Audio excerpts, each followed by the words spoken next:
Salut à tous, c'est Hugo Mouton.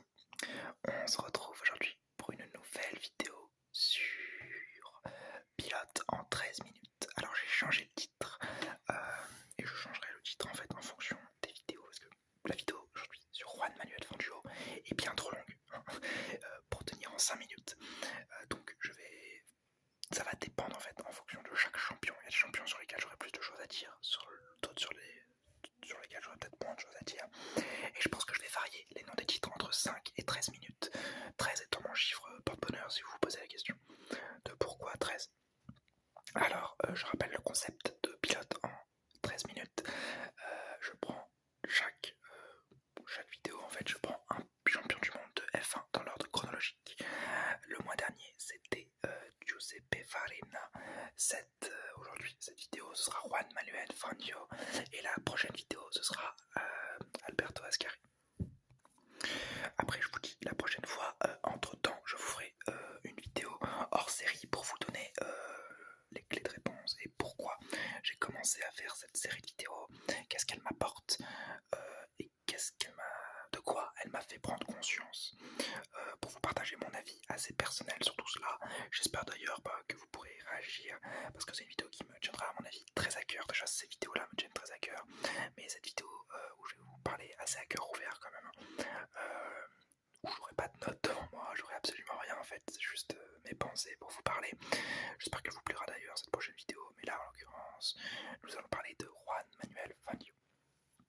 Alors, le futur pilote Juan Manuel Fangio est né le 24 juin 1911 à Balgar, c'est dans l'est de l'Argentine, c'est une banlieue de Buenos Aires, la capitale de l'Argentine.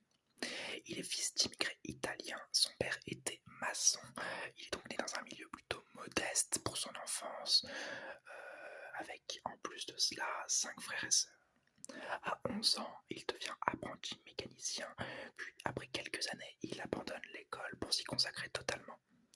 Étant plutôt bon mécanicien, on lui confie par moments l'essai de nouvelles voitures, de sport la plupart du temps, de sport de l'époque, donc c'est du 1920-1930, c'est pas des grosses cylindrées, mais ça reste tout de même des voitures assez acceptables que Juan Manuel Fangio va tester.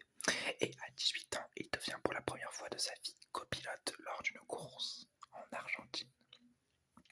À 22 ans, après son service militaire durant lequel il a été chauffeur d'officier, c'est-à-dire que c'était lui le chauffeur des officiers de sa caserne, il ouvre son propre garage avec l'aide de sa famille et à 25 ans, en 1936, il participe à sa première course comme pilote au volant d'une Ford A et après 2 ans de course, un peu amateur, il s'engage en 1939 au Turismo Carreta, une course de route très éprouvante, et en 1940 il la remporte, il remporte sa première épreuve, le Gran Premio del Norte, une course de 9445 km de 2 semaines, ralliant Lima, la capitale du Pérou, à Buenos Aires, via la Cordillère des Andes, donc une chaîne de montagnes exceptionnellement difficile, parce qu'il n'y a pas des routes extrêmement bien tracées. La Cordillère des Andes, et voilà, il y a un climat assez fort là-bas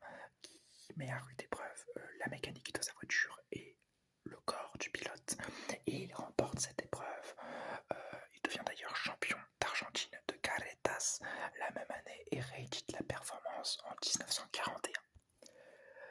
Après la Seconde Guerre mondiale qui bloque le sport automobile, voire le sport en général en Argentine, le général Juan Domingo Perón, premier président argentin, lance une saison de course sur circuit appelée une temporada, où tous les grands pilotes mondiaux sont conviés pour le rayonnement du pays. Alors c'est un instrument de propagande au service du régime argentin qui est un peu une dictature, et d'ailleurs Fangio n'est pas forcément mis en valeur lors de ses premières années, mais crée une bonne amitié avec certains pilotes comme Wimmy ou Varzi, des pilotes européens.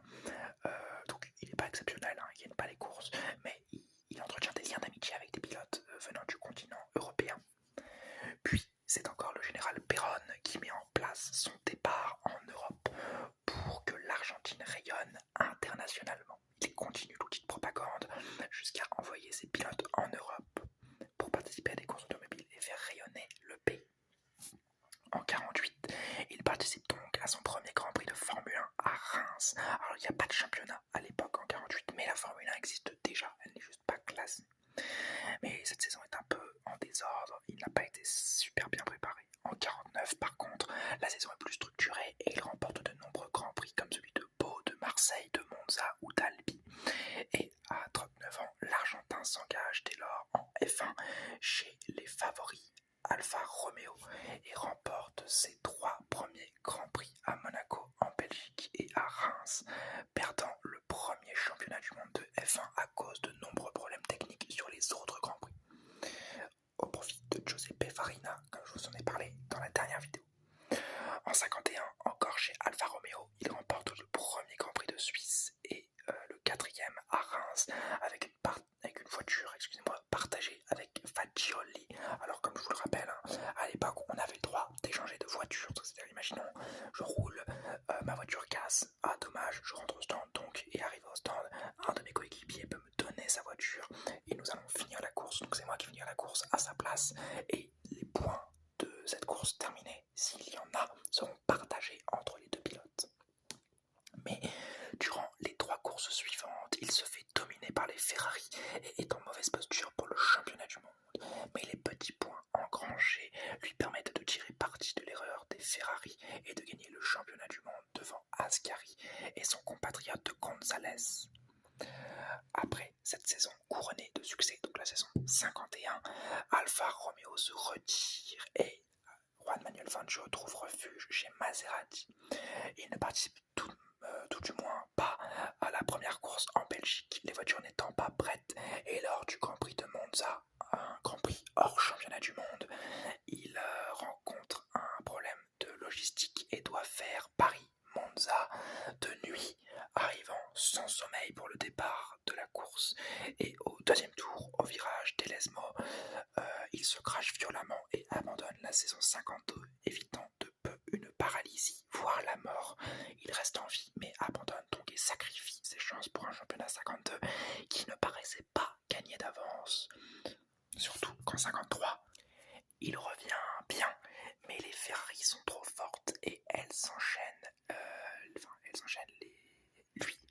les deuxièmes places, tandis que elles sont toujours devant. Donc il est battu par un excellent Ascari qui perd néanmoins à domicile pour la dernière course face à l'Argentin qui prend ici sa seule victoire de la saison. En 54, Mercedes-Benz appelle Fangio pour leur retour en Formule 1. Ils avaient déjà été là lors des premières courses non officielles et Fangio accepte, mais au début de l'année la voiture n'est pas prête et le pilote peut prendre le volant, il y est autorisé, il a le droit de prendre le volant de la Maserati pour gagner des points dans l'optique du championnat du monde et il le fait magnifiquement bien avec une victoire en Argentine au Grand Prix d'ouverture et en Belgique au volant encore de la Maserati, puis en continuant il gagne en France au Nürburgring, en Suisse et en Italie avec la Mercedes, gagnant plus que haut la main son deuxième titre et montrant son aisance au volant. Aisance exacerbée lors de la première course de 1955 où, en Argentine, sous une canicule d'enfer, il démontre son talent, n'étant relayé par aucun pilote et remportant tout de même la course, ce que aucun autre pilote n'avait fait ce jour-là. Il abandonne néanmoins à Monaco avant de remporter Spa avec son coéquipier Stirling Moss pour mener un doublé Mercedes après la mort de Ascari. Aux Pays-Bas, c'est le début de la fin pour Mercedes qui a vu une semaine plus tôt l'une de ses voitures s'écraser dans un accident effroyable sur 80 spectateurs tués ainsi. D'ailleurs, le pilote qui conduisait la voiture, le français Pierre Levegh, meurt également dans l'accident. C'est l'accident du Mans que vous devez sûrement connaître. Et si vous ne le connaissez pas, si vous voulez, je pourrais vous en faire une vidéo.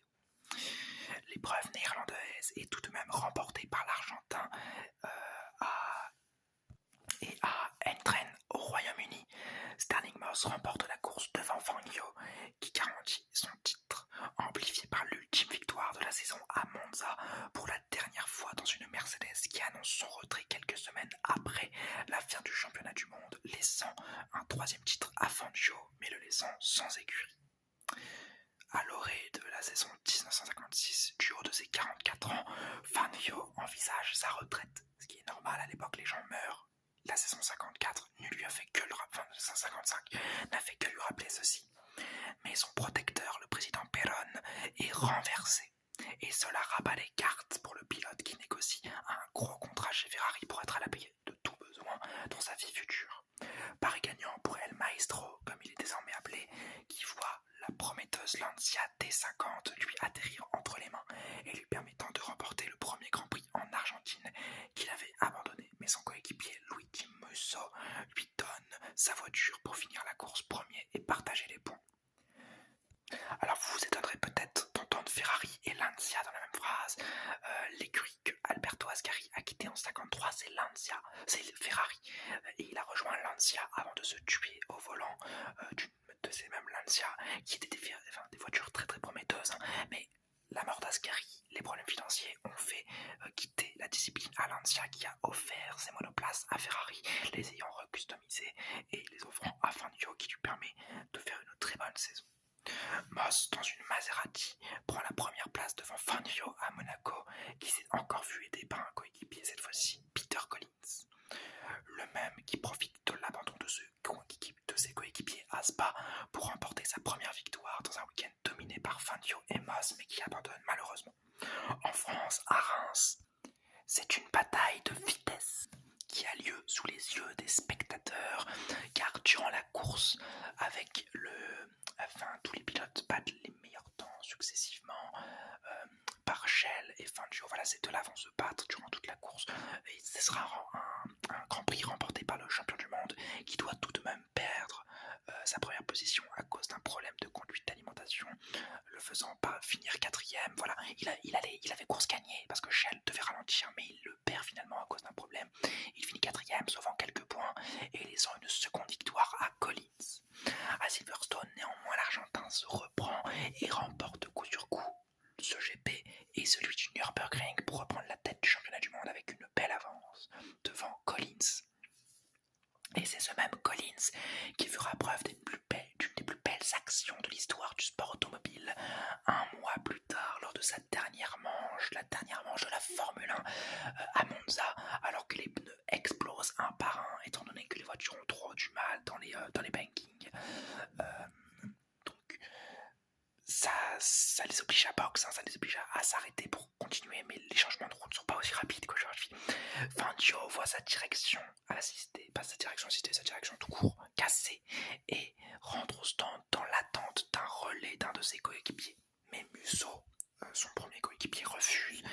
Il préfère finir la course. Vous imaginez une première victoire à domicile pour Musso, un Italien, c'est normal. Mais Enzo Ferrari est furax et Fangio voit le titre lui échapper jusqu'à que Collins boxe pour vérifier l'état de ses pneus, et en voyant Fangio sur le bord de la piste, il abandonne sa place, il abandonne toutes ses chances au championnat alors qu'il pouvait le gagner et préfère donner sa voiture à Fangio, qui était selon lui peut-être plus méritant que lui-même. Un acte chevaleresque qui n'empêche pas la victoire de Moss, qui donc remporte cette course devant un malchanceux et désespéré Musso qui doit abandonner sa première victoire en larmes à cause de l'état de sa monoplace. Et El Maestro finit deuxième, remportant sa quatrième couronne devant Sterling Moss et Collins, qui aura fait un geste pour l'histoire. En 1957, malgré un titre acquis, ensemble, Fangio et Ferrari s'abandonnent à cause de nombreux problèmes mécaniques rencontrés en 1956 et de certains problèmes en interne. L'Argentin retourne à ses premiers amours, Maserati. Et alors qu'on le déclare sur le déclin, il remporte le GP inaugural d'Argentine, le deuxième Grand Prix de Monaco, où il évite avec son talent immense un carambolage, le quatrième Grand Prix à Reims, sur lequel il finit avec une gomme lissée, invraisemblable pour l'époque. Les gommes à l'époque, c'était des gommes comme nous on a aujourd'hui, des gommes rainurées parce qu'il y avait la pluie, c'était pas des voitures, c'était des voitures de route à la base, c'était pas des voitures de course, donc il y avait besoin de ça. Les pneus lissés, c'est juste pour la course, parce que tu dois aller le plus vite possible. Là, ils avaient des pneus qui devaient tenir tous les jours, et d'ailleurs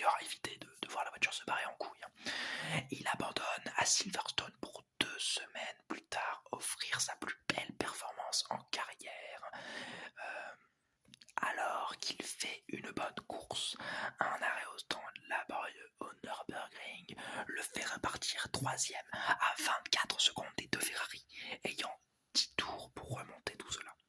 Les deux premiers tours, pourtant, l'Argentin semble avoir du mal et les Ferrari ont ordre de ralentir pour préserver le moteur et assurer une victoire facile. L'As argentin referme dès lors son piège sur les deux autres pilotes, les rattrapant tour par tour en battant ses trois premiers tours. Au tour 20 sur 21, il passe Collins et s'attaque à Orfront, qui ne résiste pas à l'Argentin et qui remporte ce Grand Prix avec 3 secondes d'avance et le championnat du monde pour la 5e et la dernière fois. Imaginez-vous, en 10 tours, il a rattrapé 24 secondes. En F1 aujourd'hui, c'est déjà très compliqué. Au Nürburgring, à l'époque, c'était impensable. Fangio démontre que c'est le meilleur, imbattable. C'est Fangio, finalement. Il finit deuxième lors des courses, lors des deux dernières courses, mais dans le paddock, on a l'impression que c'est fini. Fangio confirme cela en 58 en se retirant progressivement de la F1 sans plus jamais atteindre sa vitesse phénoménale.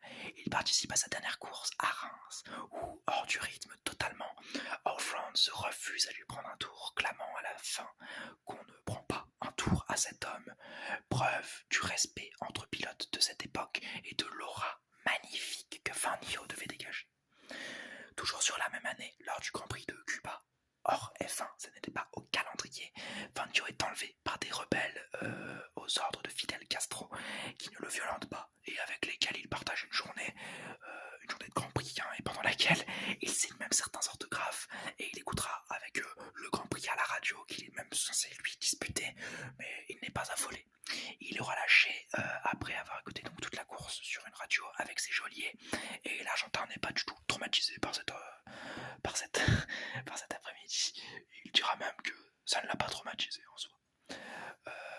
Mais après cela, il se retirera du sport automobile et ne participera plus qu'à des courses de prestige ou à des manifestations avec d'anciens véhicules, en plus de devenir un observateur très écouté de son sport et de tisser un lien très spécial avec Ayrton Senna. Juan Manuel Fangio s'éteint le 17 juillet 1995 à Buenos Aires, à 84 ans d'une crise cardiaque. Il laissera dans son pays une trace indélébile, vue avec les 3 jours de deuil nationaux après sa mort. Et en F1, il laissera l'image du pilote le plus talentueux de son temps et l'un de l'histoire. Son pilotage précis et serein, ainsi que sa vision en course et des monoplaces lui seront toujours attachés. Son flegme et son talent l'auront rendu unique et feront de lui le premier grand champion automobile. El Maestro nous aura fait rêver de vitesse et d'histoire, l'histoire de notre sport. Et bien voilà, c'est la fin de cette vidéo qui n'aura pas duré 13 minutes, effectivement, elle en aura duré 19. J'espère qu'elle vous aura plu tout de même. Si c'est le cas, un petit like, un petit commentaire et un petit abonnement. Si vous avez des idées de vidéos à me proposer pour étoffer encore plus le nombre de séries que je dois faire, n'hésitez pas, les commentaires sont là. Et n'oubliez pas, Forza Ferrari!